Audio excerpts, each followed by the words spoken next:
제가 드리는 메시지는 우리가 여러분 우리가 기후 변화 뭐 그다음에 그린 뉴딜 뭐 이런 말씀을 드리면 아마 익숙치 않을 겁니다. 근데 재건축 하시면 익숙하시잖아요. 워낙 뭐 돈이 많이 된다 그러니까 다들 익숙한데 지금 이제 이 기후 변화 위기에 대응해서 그린 뉴딜이라 하는 것이 뭐냐 하면은 한마디로 정리를 하면은 재건축 사업을 해야 되는 거다 하는 걸 말씀드리겠습니다. 그 얘기는 뭐냐? 과거에 지어져 있던 모든 그 어떤 그 구조물 자체가 앞으로 전개되는 모든 것이 싹 바뀌는 그런 세상이 도래했다는 겁니다. 근데 그런 관점에서 제가 말씀드리는데 제가 이제 약간 역사적인 그러니까 뭐 과거에 우리가 이제 그 기후변화 대응에 대한 그동안 노력이 어떻게 됐고 현재 제시되고 있는 그린 뉴딜이 뭐고 또 그런 관점에서 우리나라의 기후변화 대응이라는 것이 어떤 과정을 거쳐왔고 앞으로 무엇을 해야 될 것이냐 하는 걸 갖다 이제 소개해드리는 그런 관점에서 준비했습니다. 그래서 약간 역사적인 걸 이렇게 말씀드리는데 제가 뭐 역사적이라고 해서 이렇게 뭐 몇백 년 넘어가는 것이 아니라 한 1990년 이후부터 예, 그 전개된 상황을 갖다 한번 말씀드리겠습니다. 저는 기본적으로 이 기후 변화와 관련돼 가지고 그 시간을 갖다가 한 1990년에서 한 2010년, 2010년에서 한 2020년 그다음에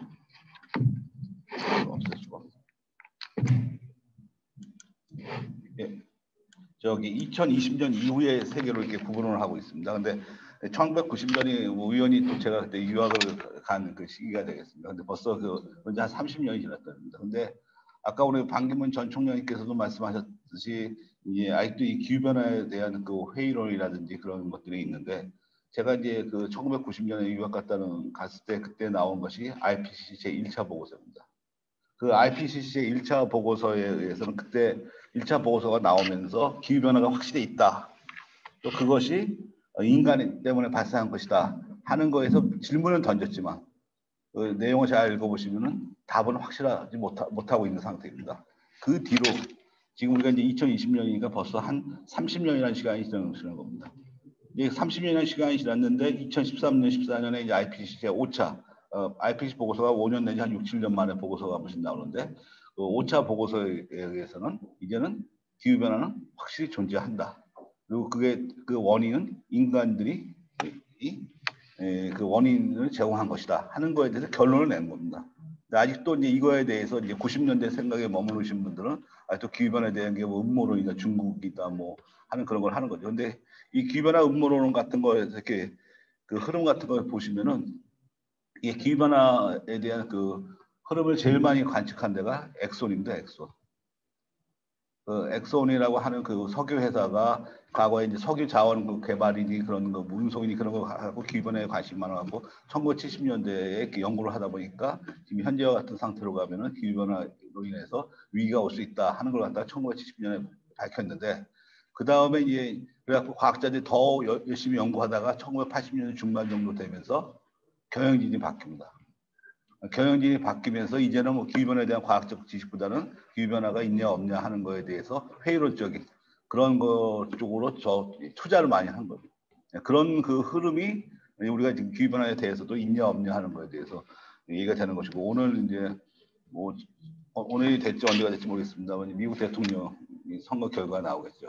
그게 굉장히 큰 영향을 미치는데 아니, 그런 관점에서 이제 1990년에 그 문제 제기가 된 이후로 2010년, 20년까지 이제 그 이제 기후변화의 이제 과학적인 진실은 끝났다 하는 그런 결론이 난 상태입니다. 그러면 이제 문제는 앞으로 어떻게 이 기후변화 위기를 갖다가 대응할 것이냐 하는 걸 논의하는 과정에서 이 코비드 19이라고 하는 이 전염병이나 역병이라고 하나 이런 굉장히 큰 어떤 사건이 발생하면서 이제 경제가 무너졌습니다. 전 세계 경제가 이렇게 무너졌는데 그럼 이제 이 전 세계 경제를 다시 일으키는 방법이 무엇일까 하는 것을 이제 경제 부흥 계획하고 같이 이 기후변화 문제가 같이 이제 결부가 되는 겁니다. 그래서 결국은 뭐냐? 아까 제가 뭐 재건축이라는 말씀을 드렸습니다만은 그런 식으로 이제 완전 모든 걸 새롭게 바꾸자 하는 것이 이제 본격적으로 시작되는 이제 계기가 됐다 하는 것이 이제 제가 말씀드리는 것입니다. 그래서 그런 그 흐름이고 그와 더불어서 이제 우리가 이제 전 세계적인 노력을 갖다가 실질적으로 1992년에 기후변화 협약이 채택된 이후 97년 아까 반기문 전 총장님께서 말씀하셨습니다만 97년에 교토 오정서라는 것이 탄생이 되어 가지고 본격적으로 이제 온실가스 감축을 했습니다. 근데 기후변화 협약 교토 오정서라고 하는 것은 약간 반쪽짜리 겁니다. 왜냐하면은 그 당시는 뭐 1990년 기준으로 하면은 온실가스 전 세계에서 온실가스 배출에 있어서 차지하는 비중이 많은 국가들이 중심으로 했습니다만은 이 선진국 중심으로 해서 온실가스 감축이 되는 겁니다. 근데 그래서 그 97년 그 교토오정서가 이제 이행하는 과정에서 이제 어떤 상황이 발생했냐면 이제는 세계 최대의 온실가스 배출국이 미국이 아니라 이제는 중국으로 바뀌는 그런 상황이 전개가 됐습니다. 그래서 이제 말씀을 드리겠습니다만 이 교토오정서라는 것이 그래서 이제 성공했느냐? 그러니까 뭐 반기문 총장님께서는 이게 이제 실패했다고 말씀드리지만 데이터가 실패 두 가지 관점으로 좀 분리해서 생각하셔야 된다고 봅니다. 그러니까 교토오정서의 제1차 공약 기간이라는 게 있습니다. 2008년부터 2012년까지의 온실가스 얼마만큼 줄이는 것이 있고 2013년부터 2020년까지 줄이는 두 가지가 있는데 2013년부터 2020년까지 줄이는 것을 목표로 한 교토오정서는 실패한 겁니다. 그거는 교토오정서 자체가 발효를 못했습니다. 이 개정안에 대해서 그 목표가 유효하게 되지 못했는데 그런 와중에서 이제 파리 협정이라는 것이 2015년에 이제 찬생이 됐는데 그래서 교토오정서가 없어졌느냐 하면 아직 뭐 명목적으로는 살아는 있습니다. 근데 뭐냐 파리 협정과 교토오정서의 근본적인 차이는 이제 뭐냐 모든 나라가 온실가스 감축에 이제 참여해야 된다고. 그러니까 교토오정서에서는 선진국 중심으로 온실가스 감축에 참여하는 거지만 이제는 모든 나라가 참여하는 걸로 구조가 바뀌었다는 겁니다. 우리가 뭐 가장 이상적인 뭐 그런 사회에서는 97년, 95, 90년, 92년 이때부터 전 세계 모든 나라가 온실가스 감축에 적극적으로 참여하는 그런 체제가 됐으면 가장 바람직하겠습니다만은 이 유엔의 어떤 프로세스를 하는 것이 아까 방금 전 총장님 말씀하셨습니다. 이 타협의 산물이기 때문에 못한 거죠. 그렇지만 이 한 20년 이상의 시간이 흐르면서 이제 선진국 중심으로 하다가 이제 개도국까지 포함한 모든 나라가 참여하는 형태로 이제 2015년에 이 파리 협정 체제에서는 완성을 해놓는다고 해. 그럼 앞으로 갈 것이 무엇이냐 하는 겁니다. 그거는 뭐냐? 이제 모든 국가가 참여했으니까 참여한 국가들의 감축을 보다 적극적으로 해야 된다 하는 것으로 이제 바뀔 것이라는 거죠. 그게 이제 2020년의 세계이기 때문에 우리가 거기다 코비드라고 하는 그 어떤 위기뿐만 아니라 기후변화의 대응도 이제는 피할 수 없는 그런 상황이 됐다 하는 것입니다. 그래서 이제 뭐 많은 나라들이 이제 2050년에 넷제로를 갖다가 이제 선언하고 하는 걸로 이게 바뀌었던 겁니다. 이게 이제 제가 이제 말씀드린 우리가 이제 1990년의 흐름에 대해서 얘기를 하는 거기 때문에 하는 것입니다. 그래서 제가 이제 결론적으로 말씀드리는 것은 기후변화에 대한 그 대응 그거는 굉장히 서서히 진행이 된 것 같지만 그동안에 큰 변화가 있었다는 겁니다. 그리고 앞으로도 이 변화는 굉장히 클 거랍니다. 제가 한번 농담은 아닙니다만 우리가 정확하게 한번 이 역사의 흐름을 이해해야 된다는 게 여러분들 여기 계신 분들 석유 없으면 다 망할 것 같잖아요. 근데 한번 생각해 보시면 석유라는 걸 우리가 본격적으로 언제부터 사용했냐? 석유를 사용하는 역사는 100년 정도밖에 안 됩니다. 그러니까 우리가 석유를 본격적으로 사용한 게 독일의 그 다이밀러 벤츠 메르스 벤츠라고 하는 그 가문하고 포드라고 하는 미국의 가문이 두 군데서 자동차를 발명하면서 석유가 본격적으로 사용된 거고, 그다음에 여러분 다 아시는 다우라고 하는 그 화학자가 소위 말하는 케미컬 엔지니어링, 페트로케미컬 엔지니어링이라고 하나요? 그런 석유화학 공정 그걸 개발하면서 이 석유라는 것이 굉장히 본격적으로 사용된 거예요. 근데 그게 이제 100년의 역사이기 때문에 그게 언제든지 대체가 될 수 있다는 겁니다. 지금 우리가 얘기하는 거는 그런 걸 대체하는 그런 사회가 오고 있다는 겁니다. 이거는 뭐 앞에서 말씀드린 것 갖다가 이제 과학적으로 아까 이제 2013년에 IPCC 제5차 보고서에서 이제 그 기후변화라고 하는 것은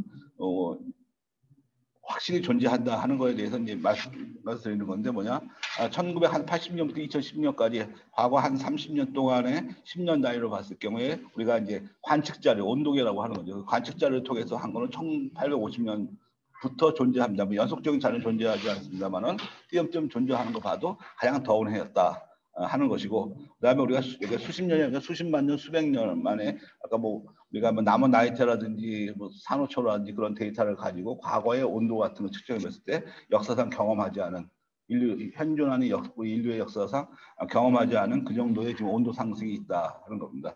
그리고 또 하나 여기서 한 가지 말씀드리고 싶은 것은 지금 우리가 얘기하는 온도 상승이라는 것이 우리가 뭐 쌓이는 곡선 뭐 그런 식으로 이렇게 올라갔다 내려갔다 하는 그런 그 과거에도 그런 온도의 변화가 있었는데 지금 우리가 관측하는 것은 그 과거의 그 운동 변화하는 그 폭을 벗어난 변화를 얘기하는 겁니다. 그래서 우리가 쌓인 곡선에서 지금 올라가고 있는 거 아니냐 하는 그런 거는 맞지가 않는다는 말씀도 드리는 것이고요. 그래서 우리가 이제 육지에 비해서 이제 해양이 더 온도 상승이 느린데 이제 해양의 온도 상승까지 다 관측이 되고 있다는 것입니다. 그리고 그에 대한 영향으로 뭐 빙하라든지 하는 것이 이제 감소하고 해수면 상승이 지금 일어나고 있다 하는 것이 이제 IPCC 과학자들의 이제 공통된 의견입니다. 네. 그리고 이제 그 원인에 대해서도 인간에 의해서 영향은 분명하다. 그래서 우리가 제가 농담 비슷하게 또 하나 드리는 말씀 중에 하나가 돼지는 돼지인데 집돼지와 멧돼지의 차이가 뭔지 아냐. 멧돼지는 우리가 온실가스 배출량 산정할 때 멧돼지는 산정하지 않습니다. 집에서 기르는 돼지는 산정을 합니다. 그게 뭐냐면 인간이 그 육식을 하기 위해서 집에서 기르는 건 인위적으로 돼지를 키운다는 거죠. 그래서 그런 거는 인간의 경제 활동에 의해 가지고 발생된 온실가스에서 산정을 하는 겁니다.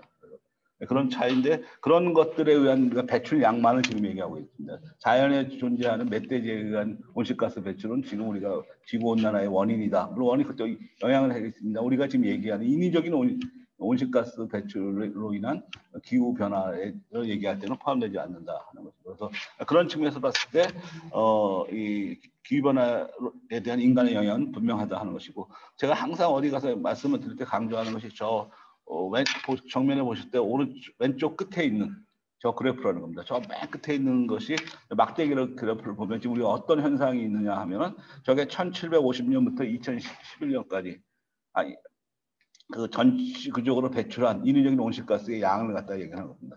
여기 보시면은 1755년부터 1970년까지 약 한 220년의 기간 동안에 전 지구적으로 약 한 1000기가톤의 이산화탄소를 배출을 했습니다. 그 다음에 1750년부터 2011년까지 그 기간 동안은 2000기가톤이 됐습니다. 그 얘기는 뭐냐? 1750년에서 1970년까지 배출한 양하고 1970년에서 2011년 동안까지 한 40년 동안 배출한 양이 그러니까 똑같다는 얘기입니다. 그러니까 220년 동안 배출한 양을 갖다가 최근에 40년 만에 배출했다는 거예요. 그럼 앞으로 1000기가톤이라고 하는 걸 배출할 때 얼마나 시간이 걸리겠냐? 그럼 많은 분들이 뭐 20년, 뭐 30년 그런 얘기를 하십니다. 그게 뭐냐?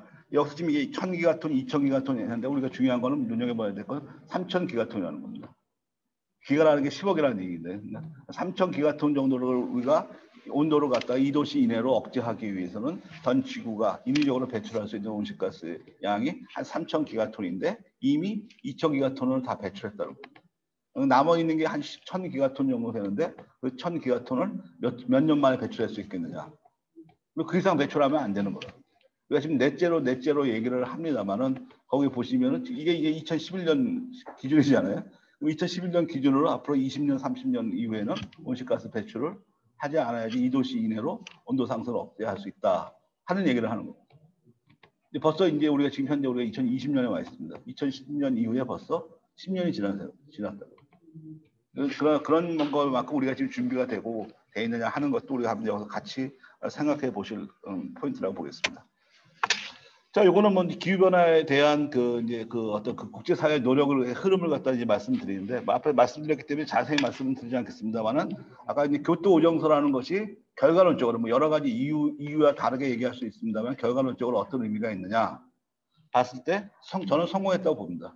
2008년부터 2012년까지 그 안엑스 1이라고 해서 부속서 1 선진국하고 동유럽 국가들을 포함한 한 40개 국가들이 온실가스 감축을 했는데 그중에서 이제 2001년에 그 미국의 부시 대통령이 교토 오정서 탈퇴를 선언했습니다. 그러니까 트럼프가 파리 협정 탈퇴를 선언한 게 처음은 아닙니다. 아들 부시 대통령도 교토 오정서 탈퇴를 2001년에 선언했는데 2008년에서 2012년까지 과연 그때는 성공했느냐? 결론은 성공했다는 겁니다. 그러니까 절대 목표가 2008년부터 2012년까지 연평균 배출량을 90년 배출한 것 대비 한 5% 정도, 90년에 배출한 양을 100이라고 봤을 경우에 2008년부터 2012년에 연평균 배출량을 갖다가 한 95 정도로 낮추는 것이 목표였습니다. 근데 결과는 어떻게 됐느냐? 22% 낮췄습니다. 그래서 굉장히 성공적으로 했다 하는 걸 말씀드리는 것이고요. 근데 이제 우리가 앞으로 갈 것이 뭐냐? 우리가 이제 여러분 보시면 파리 협정에서 이제 전 세계 온도를 2도씨보다 웰 빌로우입니다. 웰 빌로우가 뭐냐 이렇게 얘기를 하는데 지금 현재 2도씨 그 온도 상승을 맞추기도 힘든 상태에서 우리가 이제 큰 위기를 가져오지 않기 위해서는 1.5도씨 이내로 억제해야 된다 하는 것이 2018년 IPCC 그 송도에서 개최된 총회에서 채택이 된 거죠. 거기에 보면은 지금 우리가 갈 길이 굉장히 먼다는 겁니다. 그래서 눈여겨 보셔야 되는 거는 2020년 올해를 중심으로 전 세계 온실가스 배출량이 줄어드는 추세로 전환을 해야 된다는 겁니다. 그래야만 1.5도씨니 뭐 2도씨니 하는 그 목표를 달성할 수 있는데 이미 전 세계가 지금 우리가 2015년에 온실가스를 얼마만큼 줄이겠다 하는 거 갖다가 뭐 INDC라고 해서 국가암축 목표를 갖다가 유엔에 제출했습니다. 거의 뭐 대부분의 나라가 제출을 했는데 물론 거기에는 뭐 정확한 목표가 없을 수도 있습니다만은 대출한 것이 100%다 이행한다고 해도 여기 보시면 커런트 요거 언컨디셔널 NDC라고 여기 한 언컨디셔널 NDC라고 하는 것이 각 국가들이 감축하겠다고 하는 걸 100%다 이행했을 때에 우리가 달성할 수 있는 겁니다. 근데 저것도 2050년, 30년 기준으로 봐도 계속 온실가스가 줄어드는 것이 아니라 상승을 한다는 겁니다. 근데 과연 저 목표마저 달성할 수 있느냐 하는 것입니다. 그래서 그냥 그 절박함을 우리가 느껴야 되고 1.5도씨라고 하는 것은 그것보다도 훨씬 강력한 온실가스 감축을 해야 된다는 것입니다. 그럼 과연 그런 감축하는 것이 가능하겠느냐? 제 나름대로 한번 통계적인 그 분석을 한번 해봤습니다. 저게 이제 미국의 케이스인데요. 빨간색으로 나타난 것이 연단위 매년 온실가스 배출량을 나타내는 겁니다. 미국의 경우에. 근데 여기 보시면 이제 2001년에 아들 부시가 대통령이 되면서 이제 그 교토정책을 탈퇴를 했는데 미국이 그 다음에 온실가스 배출량이 급격히 늘었나 하는 질문을 한번 던져봤을 때 조금은 늘었습니다. 그러나 과거에 1990년부터 2000년까지 올라갈 때 그 가파른 속도에 비하면 이미 미국도 2000년부터는 온실가스 배출량이 크게 늘지 않은 채로 이미 전환이 된 상태입니다. 그러다가 2007년 정도 때부터는 미국도 온실가스 배출량이 줄어들고 있습니다. 그래서 이제 저희가 이제 현재와 같은 그런 추세가 앞으로 이제 2050년까지, 60년까지 지속되면 어떻게 될 것인가를 갖다가 순수하게 어떤 정책 같은 걸 반영하는 것이 아니라 현재 노력하는 그 감축 그런 노력을 했을 경우에 어떻게 될 것이냐 하는 걸 전망했을 때 미국 같은 경우는 한 2060년 정도 되면은 넷제로가 순제로입니다. 넷제로가 배출한 양이 거의 0에 가까운 것이 가능하다는 겁니다. 미국도 현재와 같은 추세가 진행이 된다면. 다음 그래프는 이 독일의 경우입니다. 이 독일의 경우에서도 이제 저기에서 약간 회색으로 나온 것이 이제 실적인 건데, 이제 그거는 이제 온실가스 배출량을 GDP로 나눈 겁니다. 근데 그거 보면 추측해서 독일 같은 경우에는 2050년 정도 되면은 거의 제로에 가깝게 이미 실현이 된다는 거죠. 그러니까 이미 선진국들은 현재와 같은 추세가 유지된다고 했을 때 2050년, 60년 정도 되면 넷제로가 실현이 될 정도가 돼 있다는 겁니다. 물론 거기에는 많은 어떤 그 장애물이 존재하겠지만 그것은 과거에 극복했듯이 앞으로도 그 의지를 갖고 하면은 극복이 가능하다 이렇게 보겠습니다. 자, 그럼에도 불구하고 우리가 이제 과거로 돌아가서 2017년 6월 1일에 미국의 트럼프 대통령이 파리 협정을 탈퇴했습니다. 근데 제가 이제 그 협상도 우리 조준행 박사님도 계신다면 협상을 이렇게 다녀보면서 느끼는 건데 2001년에 아들 부시 대통령이 교토에서 탈퇴를 선언했을 때는 미국의 많은 산업계에서 굉장히 찬성 여론이 많았습니다. 근데 재밌는 건 뭐냐? 2017년에 6월 1일에 트럼프 대통령이 파리 협정 탈퇴를 선언했을 때는 오히려 산업계에서 찬성을 그러니까 탈퇴한 것을 반대하는 의견이 굉장히 많았습니다. 여러분 잘 아시는 이제 트럼프 대통령 때 초기 그 국무장관이 틸러스라는 사람입니다. 틸러스라는 사람이 그 전임 엑슨모빌 회장입니다. 그 틸러슨이 국무장관이었는데 국무장관이 반대를 했어요. 그다음에 이 선언했을 때 현재 엑슨모빌 그 회장도 반대를 했습니다. 뭐냐? 이미 이 석유 회사들도 이 화석 연료에 대해서 준비를 하고 있고 이미 메이저라고 얘기하는 우리 석유회사들도 주로 판매하는 것이 석유가 아니라 천연가스 같은. 그만큼 이제 그 구조 변화가 이미 일어나기 시작했다는 겁니다. 그래서 이제 미국의 유권자 같은 경우도 한 70% 정도가 파리 협정 잔류를 지지한다 하는 그런 것도 이제 예에 대해서 조사한 결과도 나와 있습니다. 그리고 또 하나 우리가 이제 고용 문제 얘기를 합니다만은 우리가 명확하게 얘기해야 되는 것이 저 대표적인 그 재생에너지하고 그럼 석탄 산업하고 비교를 해보는 겁니다. 저기 보시면은 이제 여러분 피바디라는 거 아세요? 피바디? 아마 교육학 하시는 분들은 아마 그 피바디 그 대학원이니 그 피츠버그 대학에 있는 거기가 이제 그 교육학 하시는 분들에게 굉장히 유명한 대학원인데 그 피바디 그룹이라는 것이 미국에서 석탄 재벌입니다. 근데 그 석탄 재벌인데 뭐냐 석탄이 그동안 굉장히 이게 비용도 상승하고 인건비도 올라가고 하니까 굉장히 기계화가 많이 돼 있어요. 그래갖고 지금 실질적으로 석탄 산업에서는 그 자동화가 많이 돼 있어갖고 종사하는 인원이 약 16만 명이라고 합니다.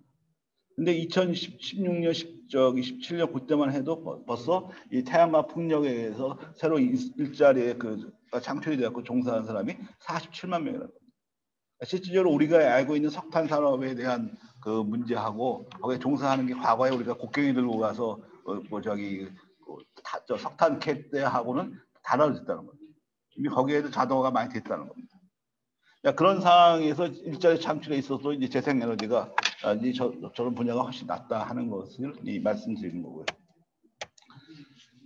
이거는 제가 이제 지난주 바로 수요일 화요일이었나요? 한중인 이제 탄소가격 포럼이라는 걸 개최합니다. 거기서 이제 환경부 이제 담당 과장이 와서 발표한 걸 갖다가 제가 이제 카피를 해가지고서 지금 붙여놓은 건데, 우리가 작년 올해 2019년 20년에 우리가 기후변화 위기 이런 얘기가 왜 나왔나 이렇게 봤을 때 재밌는 얘기가 뭐냐면, 우리가 이제 올해도 태풍이 많이 불지 않았습니까? 태풍이 많이 불면서 일본을 갖다가 거쳐간 게 많잖아요. 근데 우리는 일본 거쳐갔구나 하는 정도로만 알고 있습니다만, 일본에게는 그게 그동안 경험하지 못한 굉장히 심각한 피해를 야기했다는 것입니다. 그래서 일본에 이날 한중인 그 포럼에서도 일본 담당 과장이 와서 발표하는 게, 일본이 이번에 그 카본 뉴트럴 2050년 그 탄소 제로를 선언한 이유 중에 하나가, 일본도 이번에 그 2020년에 그 태풍 지나가면서 하는 그 경험이 굉장히 뼈아팠다는 겁니다.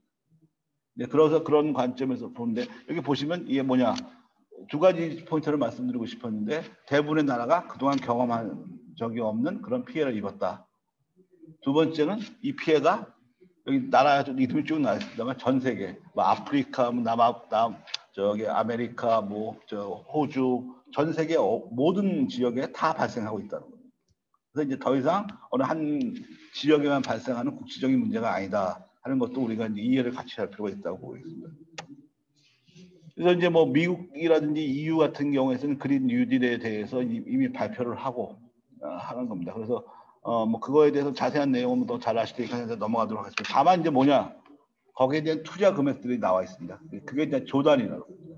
뭐 유럽 연합 같은 경우도 1조 유로, 뭐 미국 같은 경우도 바이든 그 후보자가 발표한 거는 1.7조 정도의 자금을 투자해가지고 소위 말하는 재건축을 하겠다는 겁니다.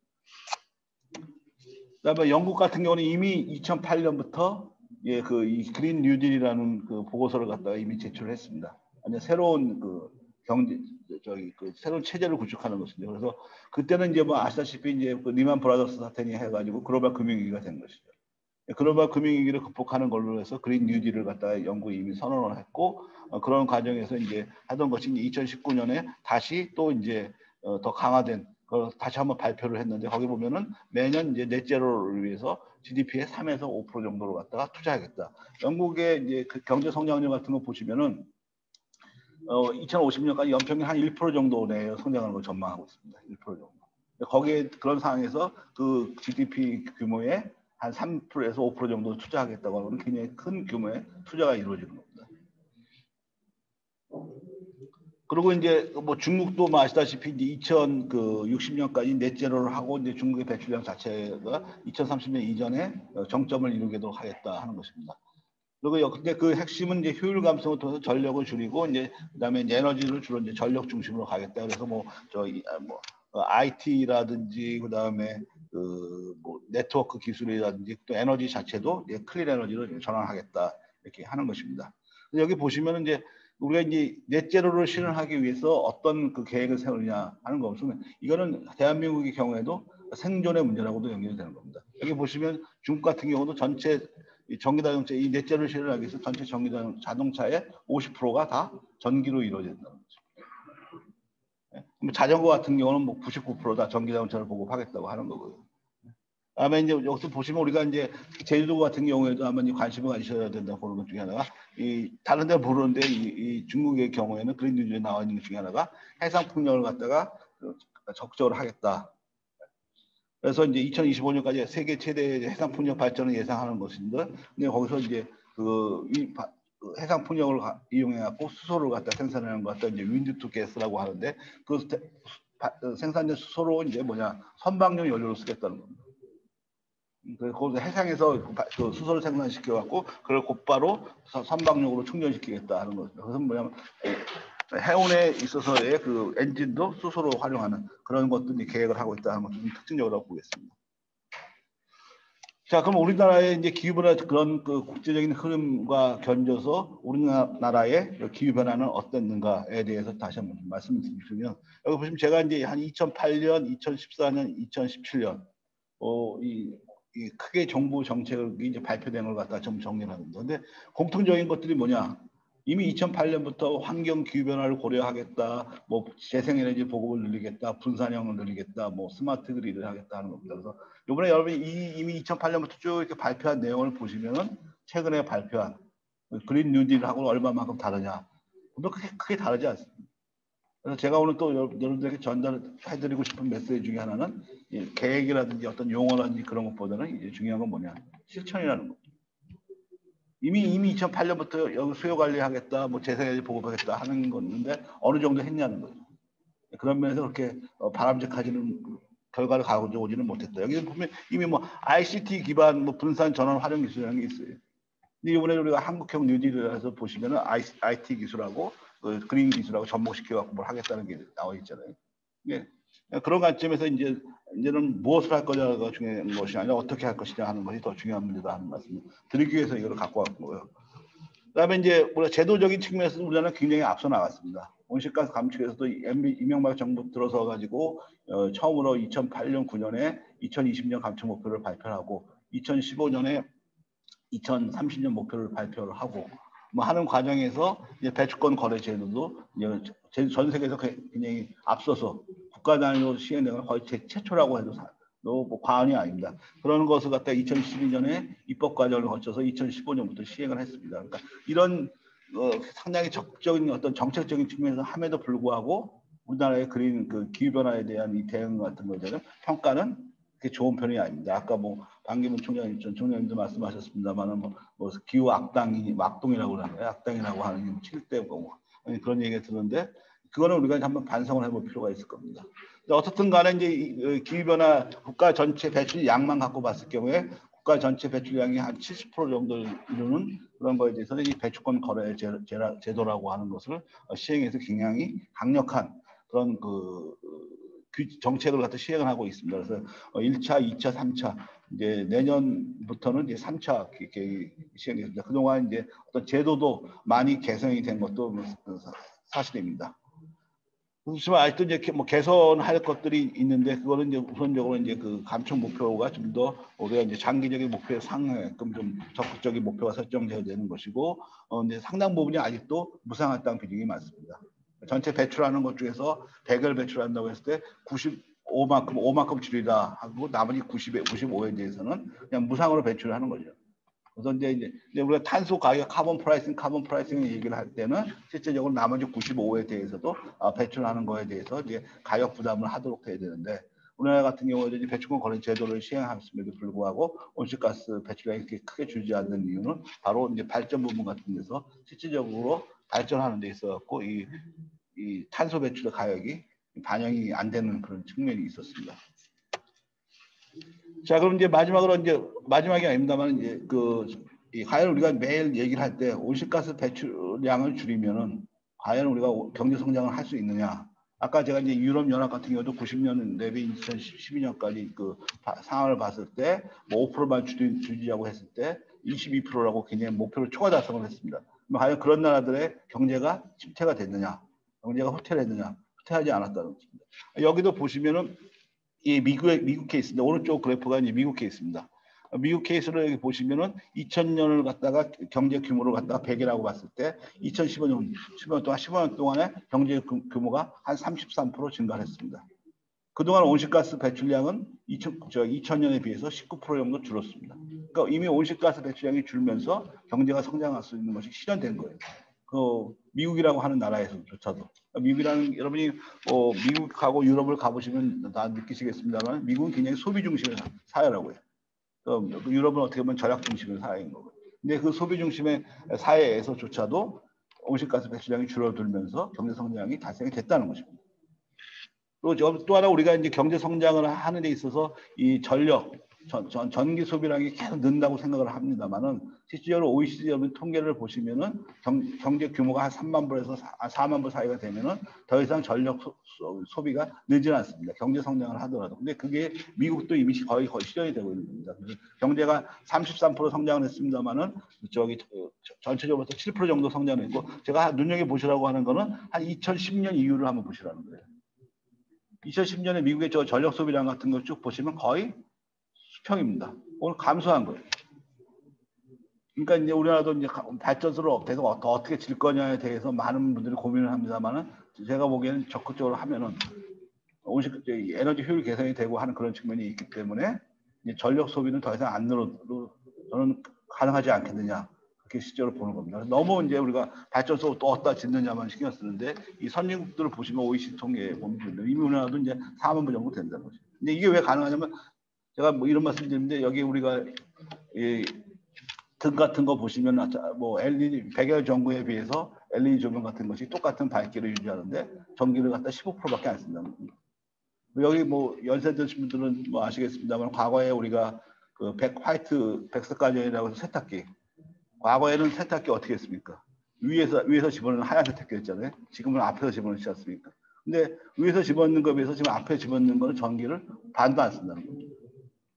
그런 식으로 우리가 세탁기 사용을 중지시켜서 전력 수요가 증가하지 않는 것이 아니라 똑같은 양을 사용해도 워낙 그 효율이 좋아진다. 그런 것 통해서 이제 가능하다 하는 걸 갖다 보여드리는 것이고요. 자, 근데 우리가 이제 여러분이 그린 뉴딜 하면은 굉장히 좀 아직 와닿지 않으실 텐데 이 녹색 성장은 잘 아시잖아요.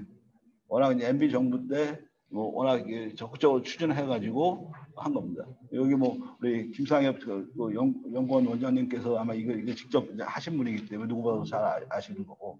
근데 그게 방향성은 굉장히 잘 잡니다. 이미 그때 이제 글로벌 금융 위기라고 하는 똑같은 상황입니다. 지금 우리가 코비드-19이라고 하는 위기가 똑같은 상황인데 그때 이제 새로운 성장 동력으로서 우리가 갈색 브라운 이코노미라고 하는 갈색 경제에서 이제 그린 이코노미를 녹색 경제로 가자 하는 걸 갖다가 이제 그걸 60년에 이제 비전으로 선언을 한 겁니다. 방향은 굉장히 잘 잡은 거고 앞서 나간 것이죠. 근데 실질적으로 보시면은 여러분 또 한 가지 말씀을 드리는데 저 차이는 뭐냐?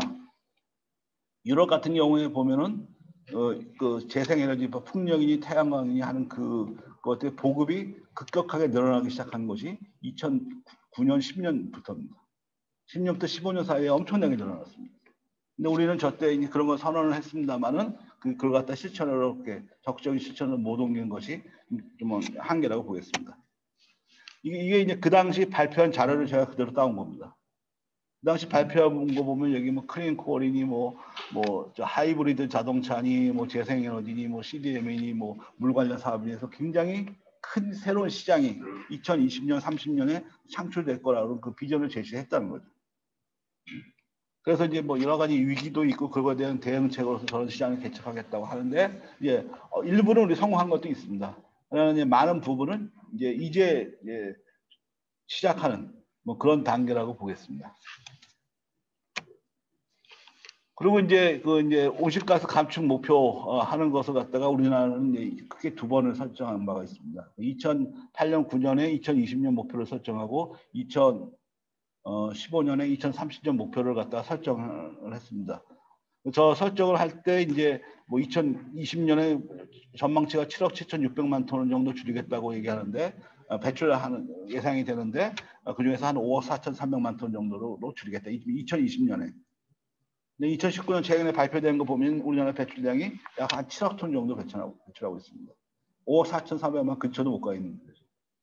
그다음에 이제 2025년에 2030년 목표를 제출하고 이제 문재인 정부가 들어서면서 2018년에 이제 수정 작업을 했습니다. 그래서 전체 2030년에 배출량 한 8억 5천만 정도, 5천만 톤 정도 되는 것 같다가 5억 3,600만 톤 정도로 낮추겠다 하는 목표인데 그 중에서 다 국내에서 하는 것이 아니라 한 5% 포인트만큼은 외국이나 흡수원을 통해서 줄이겠다 하는 겁니다. 그래서 실질적으로는 한 5억 7천만 톤 정도가 우리의 지금 목표입니다. 과연 그게 이제 달성할 수 있느냐, 그건 지금부터 얼마만큼 열심히 하냐에 따라 달려져 있다는 겁니다. 계획 자체는 굉장히 이제 오래전부터 한 거고, 다만 이제 긍정적인 측면은 저와 같이 이제 법적인 측면에서는 구조를 갖다가 닦아 놓은 그런 상태입니다.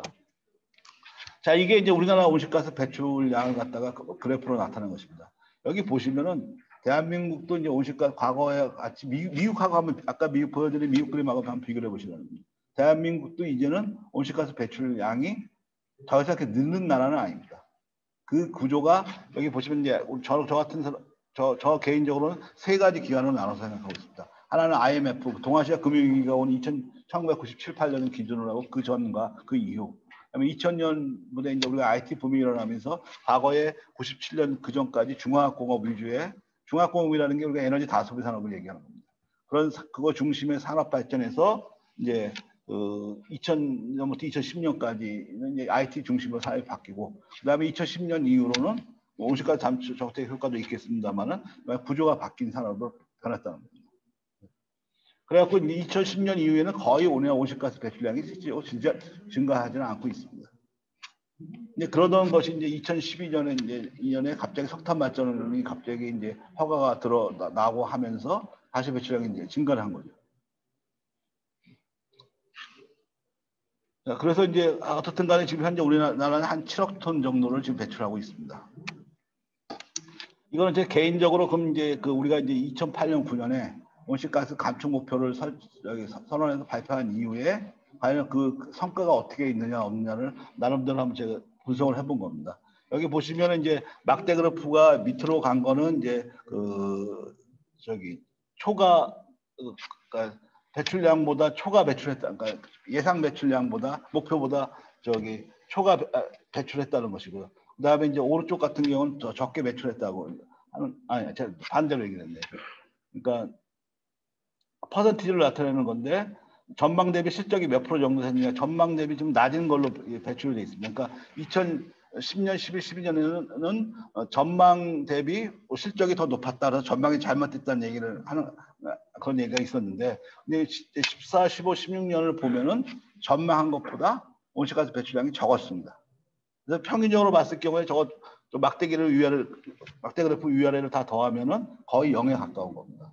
그래서 이제 전망 정도에 됐다 하는 것이고 이제 오른쪽은 그걸 갖다 이제 숫자로 나타낸 겁니다. 그래서 이게 이제 붉은색으로 된 건 전망 수치를 나타내는 것이고 회색으로 나타내는 건 실적. 그다음에 노란색은 목표입니다. 근데 여기 보시면은 뭐 전망하고 실적하고는 굉장히 가깝게 있는데 목표하고는 멀리 떨어져 있죠. 그러니까 결론은 뭐냐? 목표에는 근처도 못 갔다는 겁니다. 그걸 갖다가 이제 결국 뭐냐? 제 결론은 뭐냐면은 우리가 온실가스 감축 목표를 발표를 했지만 그러면 저희가 이제 이 온실가스 배출량을 갖다가 전망을 할 때 현재와 같은 정책이 지속된다 하는 그런 가정하에서 전망을 합니다. 그 전망을 갖다가 그대로 쫓아가고 있다는 겁니다. 감축 목표를 쫓아가는 것이 아니라. 그게 뭐냐면 우리가 2008년 9년에 국가감축 목표를 발표를 했습니다만은 그 이후에도 추가적인 노력이 없었다는 거고 저는 결론을 내는 겁니다. 과거에 해오던 정도의 노력을 해왔던 건 사실입니다. 그러나 우리가 감축 목표를 새로 제시했을 때는 그거에다가 추가적으로 어떤 노력을 하겠다 하는 걸 갖다가 약속하는 건데 그런 약속을 지키는 거에서는 실패를 했다 하는 것이 제 결론입니다. 여기서 보시면 과거에 이제 이런 겁니다. 과거에 우리가 이제 이 노란색이 여기 우리가 2008, 9년에 이제 온실가스 감축 목표를 발표를 했는데 노란색이 과거의 에너지 효율이라든지 그러니까 경제 성장이 1% 될 때 온실가스 배출량이 몇 프로 증가하느냐 하는 걸 갖다 타성체라는 표현을 썼습니다만은 그런 것이 굉장히 이렇게 이 노란색하고 낮아지는데 오히려 이제 2010년 이후에는 오히려 그게 더 높아지는.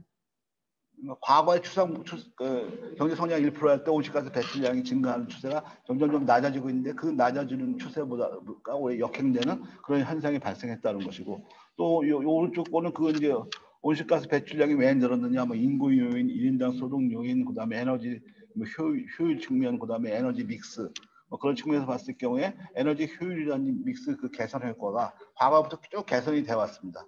과거에부터 개선이 대한 그 속도보다 오히려 감축 목표 설정한 이후에는 더 개선이 이루어지지 않고 오히려 더 악화되는 것도 우리가 발견할 수 있었습니다. 그래서 제 결론은 뭐냐면 2020년 감축 목표 같은 경우는 추가적인 감축 노력이 없는 것으로 이제 판단한다. 그래서 감축을 안 했다는 건 아닙니다. 추가적인 노력이 없다는 것은 과거 정도의 그 개선 노력밖에 안 했다 하는 것이고, 그다음에 이제 제일 크게 문제가 되는 것 중에 하나가 이 전력 수요라는 겁니다. 전력 수요인데 전력 문제인데 보시면은 과거의 전력 수요 자체가 저희가 전망한 것보다 전력 수요가 급증한 것은 아닙니다. 그러니까 전력 수요 자체는 큰 문제가 없는데 뭐가 문제냐? 전력을 생산하는 방법입니다. 석탄 발전이 늘어나게 된 것이 온실가스 배출을 늘리는데 결정적인 역할을 했다는 것입니다. 그다음에 또 하나 뭐냐면 재밌는 것이 2014년 말에쯤에 들어가서 이제 고유가 시대가 끝났습니다. 그다음부터는 뭐냐 수송하고 건물 부분에서 온실가스 배출량이 급증하기 시작했습니다. 그러니까 우리가 이제 배출권 거래 제도라는 걸 통해서 온실가스 감축을 하고 있습니다만은 그거는 대부분의 경우가 산업체의 중심이다. 산업 부분 중심으로 하는데 지금 여기 계신 분들에게 한번 여쭤보고 싶은 게 지금 건물이라든지 수송 부분에 대해서 뭐 지금 어떤 정책을 하고 있느냐. 눈에 띄는 정책이 그렇게 많지가 않습니다. 그러기 위해서 부족한 부분이다 이렇게 말씀드리는 거고요. 자, 그럼 앞으로 어떻게 되느냐 이게 코비드-19 이미 19년에도 이제 온실가스 배출량이 줄어들기 시작했고요. 코비드-19에 의해서 최근에 이제 10월 13일 IEA 세계 에너지 기구에서 이제 발표한 자료에 의하면은 코비드 영향으로 전 세계의 그 에너지 소비 자체는 한 5% 정도 줄어들고, 그다음에 온실가스 배출량은 우리가 한 7% 정도 7% 정도 줄어드는 걸로 또 예상을 하고 있습니다.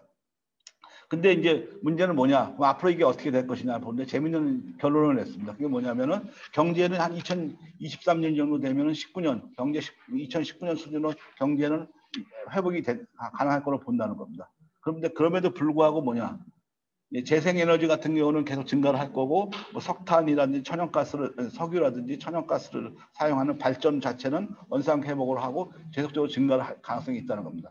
아마 그러면 근데 문제는 뭐냐? 석탄 발전은 더 이상 회복 자체가 19년 수준으로 회복이 안 된다는 겁니다. 그래서 이제 여기 보시면은 이제 석탄 발전 소비는 크게 이 코비드 영향을 통해서 그 줄어드는 그 가능성이 더 커질 가능성이 있다 하는 걸 얘기를 하고 있고요. 그다음에 이제 탄소 중립 사회 지금 뭐 많은 나라가 선언하고 있습니다만은 그걸로 부족하다는 겁니다. 여기서 뭐 EU, UK, 뉴질랜드, 아더스에 한국도 포함된 겁니다. 이미 뭐 선언하는 걸로 기정사실화 돼 있던데, 그래서 이제 저기 보시면 차이나 같은 경우 해도 우리가 이제 2050년 넷제로를 하기에는 굉장히 부족한 양이다 하는 걸 갖다 말씀드리는 거고.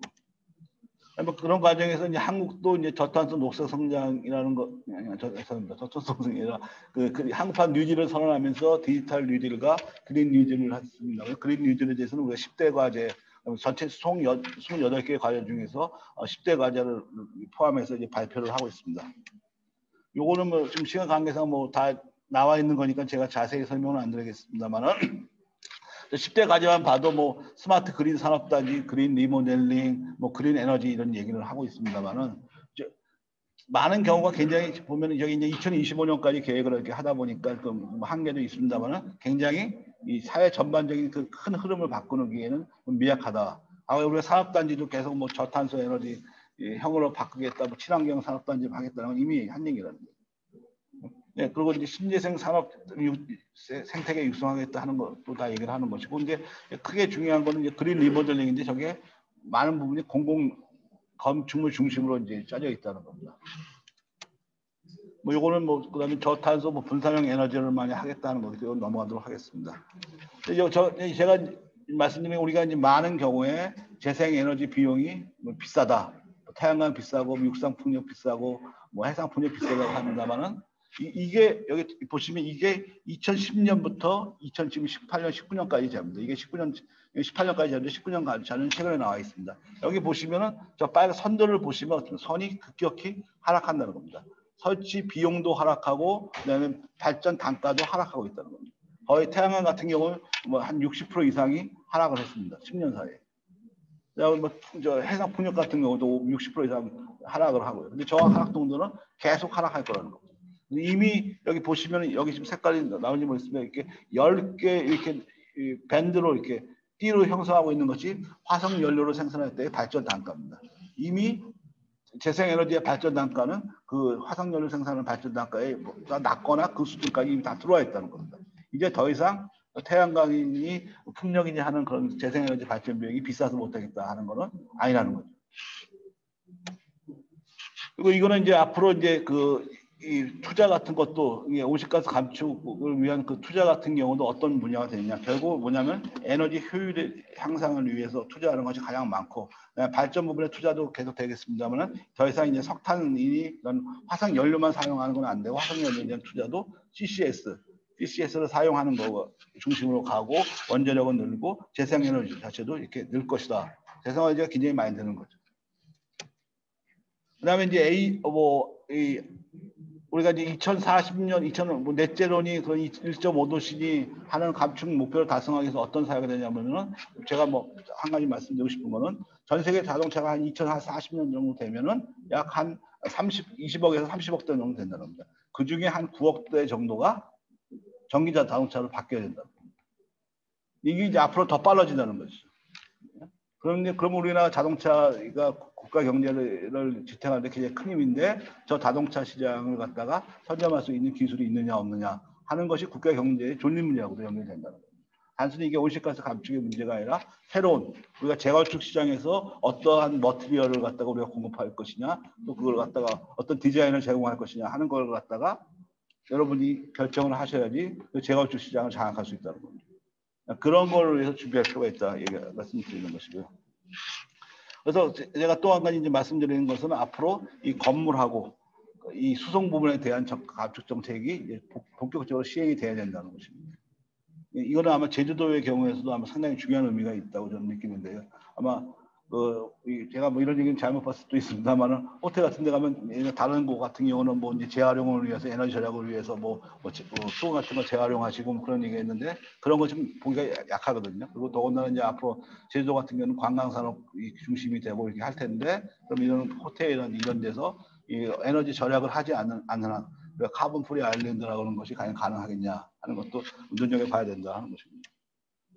그래서 이제 지자체의 경우에 제가 이제 우연히 지자체의 목표 설정하는 일을 하다가 보니까 가장 공통적으로 느낀 것 중에 하나가 지자체 단위의 온실가스 배출이 얼마만큼 되는 현황이 어떻게 되느냐 하는 거에 대해서 자체적으로 구축하고 그걸 갖다가 지속적으로 관리하는 그런 게 굉장히 부족하다는 걸 내가 발견했습니다. 물론 이게 제가 한 3년 전에 한 거기 때문에 지금 상황은 바뀌었는지 모르겠습니다만 제가 그 당시에 봤을 경우에 이 인벤토리가 굉장히 중요하다.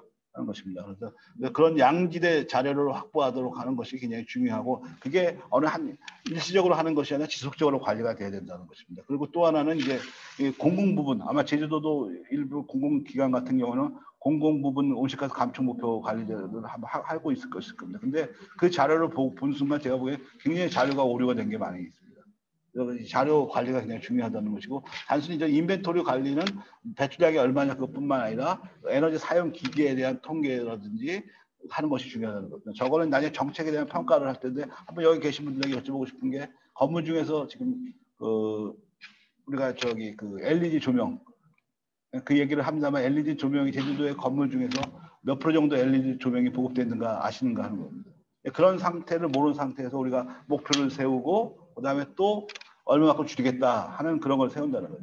그래서 근데 저런 조사는 지속적으로 어떤 샘플링을 통해서 하든지 하는 걸 갖다가 지속적으로 하는 것이 필요하고 그래서 그런 걸 하기 위해서도 MB 정부 때 이제 2008년, 2009년에 국가감축 목표 발표한 이후에 온실가스 종합정보센터라고 하는 조직을 만들어 갖고 체계적으로 이제 이 국가 통계도 내고 그다음에 목표도 세우고 또 수정된 목표도 조정을 하고 그거에 대한 평가 업무를 하는 뭐 그런 거를 하도록 되어 있습니다. 그래서 이런 조직도 필요하고 또 그런 거에 의해서 어떤 평가를 하는 시스템도 있습니다. 그래서 지금 제가 하고 있는 것 중에 하나가 이제 뭐냐면 2018년, 19년에 국가 단위로 온실가스 감축 목표가 얼마만큼 달성이 됐느냐 하는 걸 평가하는 걸 갖다가 우리나라에서 지금 처음으로 하는 겁니다. 앞으로 이것도 국가 단위에서도 이런 걸 지속적으로 하겠다고 하는데 아마 제주도도 그런 관점에서 이런 주기적인 평가를 통해서 개선책을 계속 찾는 그런 노력이 필요하지 않겠느냐 이렇게 보겠습니다. 이상으로 제 발표를 마치도록 하겠습니다. 감사합니다.